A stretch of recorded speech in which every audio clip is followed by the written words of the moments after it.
Okay, good morning everyone.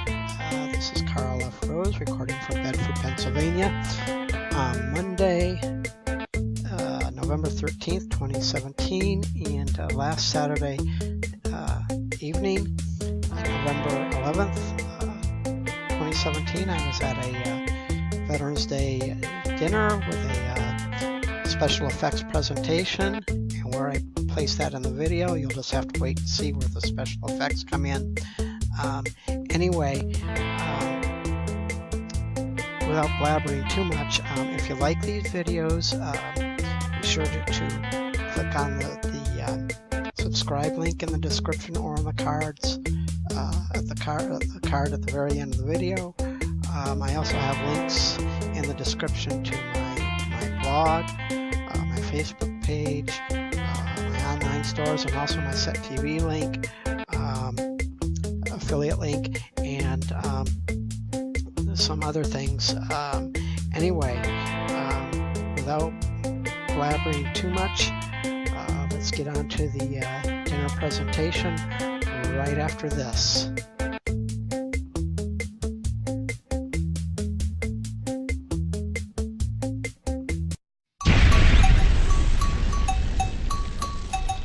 Prayer, and even before that, we're going to do the Pledge of Allegiance. So if I could have Benjamin roll it, come up here, please. He's going to hold the flag for us. And if you are physically able to please stand while we do the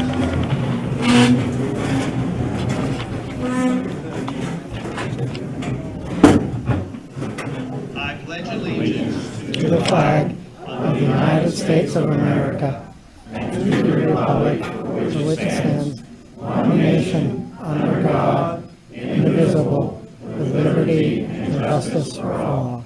Let us pray. Heavenly Father, we love you and we thank you, God, for the veterans who have assembled themselves and the family of veterans that are here in support of them and their sacrifice. And Father, we're thankful, God, for tonight, and we pray, God, that they feel specially honored this evening. Father, we're thankful for the sacrifice of Jesus Christ, who went to Calvary's cross and paid the ultimate price for our sins. Lord, bless this evening. Lord, help it to be a special evening. Be with our hearts. In Jesus' name we pray. Amen. You may be seated. This table right here, you can go So that's why Bill and Joanne run that table. Yeah, they do. My name's Jeff. Ken Bo. Yeah, you look like a Bo man. We saw how much it made. It made a lot. Hamburger rice. We have something for you. We're going to give you at the conclusion of tonight. I'm going to give every veteran a gift package. Give that to you at the end. Now, what we need to do right now is we're going to introduce Ray and Rebecca Renard, and they are with John Grace. And would you welcome them as they come tonight?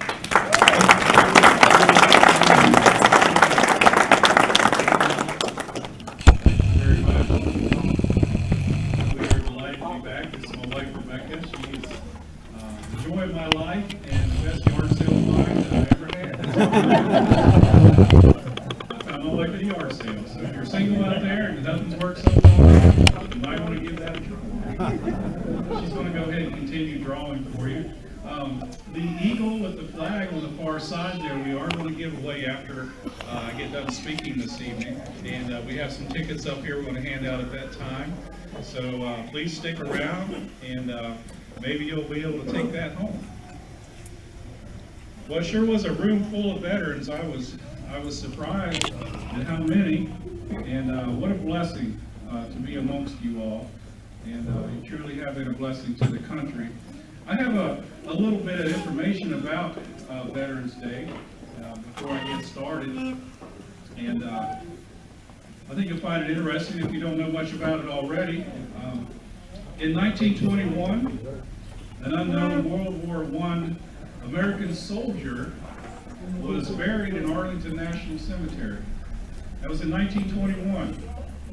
And this site on a hillside overlooking the Potomac River in the city of Washington, D.C. became the focal point of reverence for America's veterans.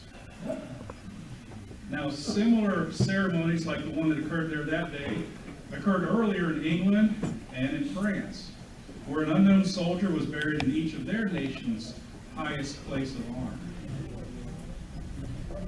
The memorial gestures all took place on November 11th, giving universal recognition to the celebrated ending of World War I fighting.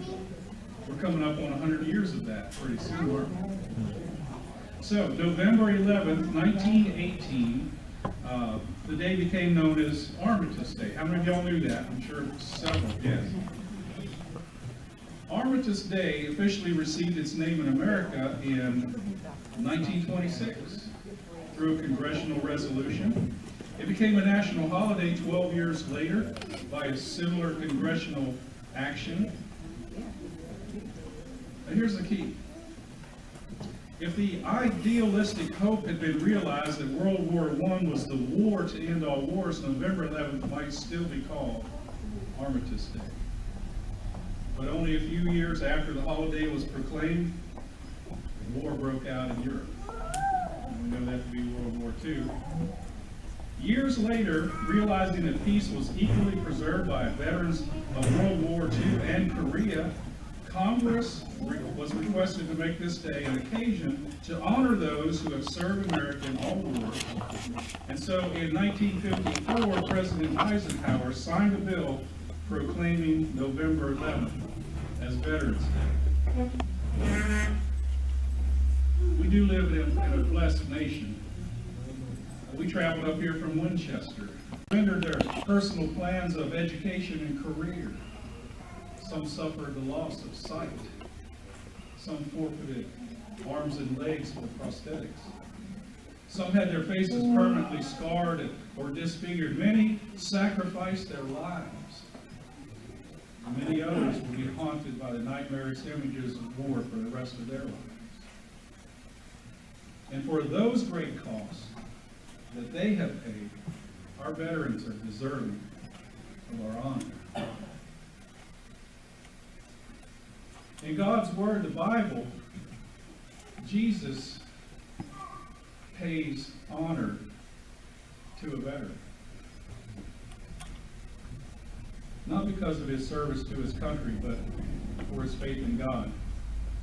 So please give attention as I read to you from the Gospel of Matthew, chapter 8, verse 5.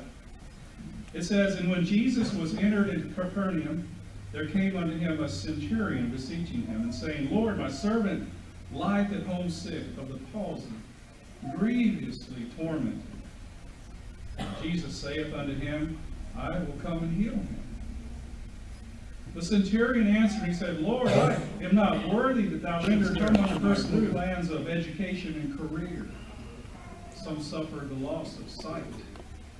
Some forfeited arms and legs for prosthetics. Some had their faces permanently scarred or disfigured. Many sacrificed their lives. Many others will be haunted by the nightmarish images of war for the rest of their lives. And for those great costs that they have paid, our veterans are deserving of our honor. In God's Word, the Bible, Jesus pays honor to a veteran. Not because of his service to his country, but for his faith in God. So please give attention as I read to you from the Gospel of Matthew, chapter 8, verse 5. It says, And when Jesus was entered into Capernaum, there came unto him a centurion beseeching him, and saying, Lord, my servant lieth at home sick of the palsy, grievously tormented. Jesus saith unto him, I will come and heal him. The centurion answered, he said, Lord, I am not worthy that thou shouldest come under my roof, but speak the word only, and my servant will be healed. Verse 9. For I am a man under authority, having soldiers under me. And I say to this man, Go, and he goeth, and to another, Come, and he cometh, and to my servant, Do this, and he doeth it. When he heard it, the Bible says he marveled, and and said to them that followed, Verily I say unto you, I have not found so great faith, no, not in Israel. And Jesus said unto the centurion, Go thy way, and as thou hast believed, so be it done unto thee. And his servant was healed in that selfsame hour. I'd like to pause for a word of prayer before I continue. Lord, thank you so much for this gathering. Thank you for the veterans. Lord, thank you for you and what you've accomplished for mankind. And Lord, as this world keeps turning and churning, Lord, we just want to look up to you and say thank you. Thank you for what you've accomplished, what your promises are, and we can stand on the word of God. In Jesus' name, amen. Amen. So there are 2 key points I want to focus your attention on here. First of all, notice the military veteran gave honor to Christ. I want to read verses 5, 6, 7, and 8 again. I'm going to repeat them a few more times. Just bear with me. It really helps me.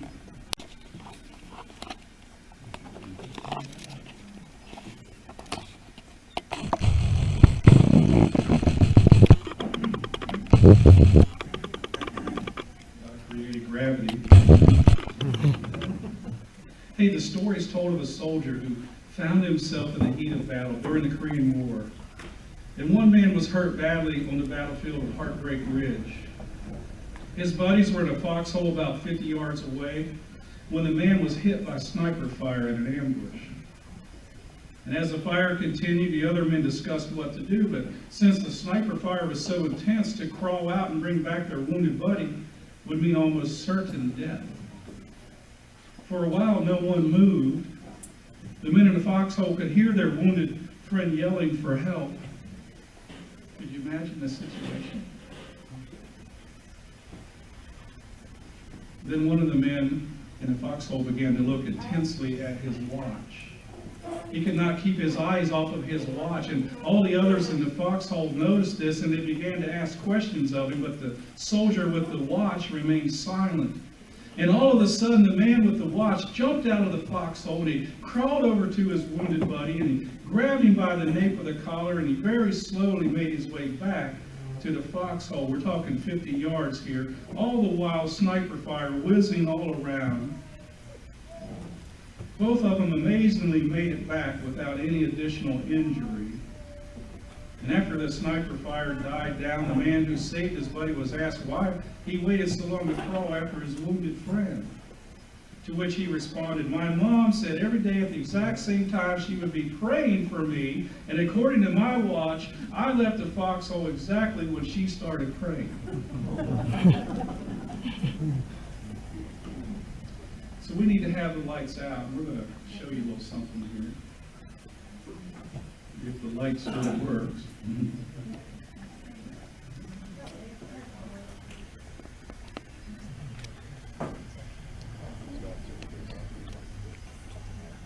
And you can hit that spotlight here.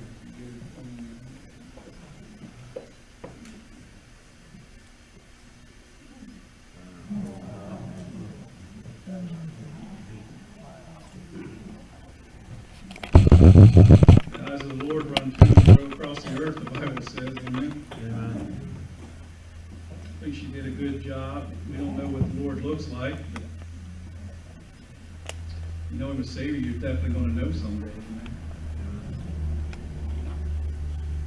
So that fellow's mother was praying for him at a certain time each and every day. And I'm here to tell you, if you're here lost, there are people that have been praying and praying and probably praying right now for you to get saved. Could it be that tonight's your night?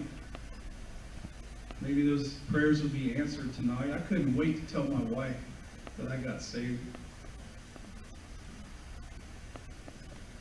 The Bible says, what is your life? It is even a vapor that appeareth for a little time and then vanisheth away. If you live